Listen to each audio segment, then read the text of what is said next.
ভাই পরকীয়ার একটা বয়স দেন। এক বেড়ার দুইটা ছেলে ছিল। এক ছেলে বড় ছেলের বিয়ে করাইছে, 10-12 বছর হয়ে গেছে। তারপরে কিন্তু ছেলে সন্তান হয় না। আর ছোট পুত্রে বিয়ে করায় না।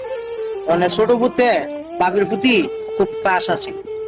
ক্রাশ থাকার কারণে পরে আবার ছোট ছেলের বিয়ে করাই দিছে। বিয়ে করাই দেওয়ার পরে হের কাছে হের ঘরে 2-3টা পোলাপান হয়েছে। বড় ছেলে ঘরে কিন্তু পোলাপান হলা তা ঠাস করে শ্বশুর একদিন পুত্রের বউরে কইতাছে আর কি, মা গো, তোমার তো 10-12 বছর হয়েছে, নাতির মুখ দেখতাম না।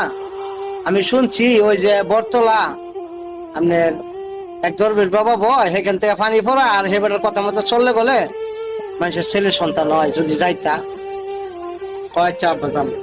তো বৃহস্পতিবার দিন দরবার শরীফে গেছে আর কি, দরবেশ বাবার কাছে। আর সেই দরবেশ বাবা শ্বশুর হয়ে গিয়া সাজ্জা বয়ে রয়েছে আবার বেটি গেছে পরে তো বেটির 14 ফেরির নাম ঠিকানা, বেটি কি কেমনে কি করে কি সমস্যা সব কই লিখেছে। বেটি গেছে, হ্যাঁ বাবা তো খুব কামেল কর। তখন পানি ফোড়া দিছে, পানি ফোড়া দিয়া আর কইতেছে যে এক রাত তোমার শ্বশুরের লোকে থাকতে হইব।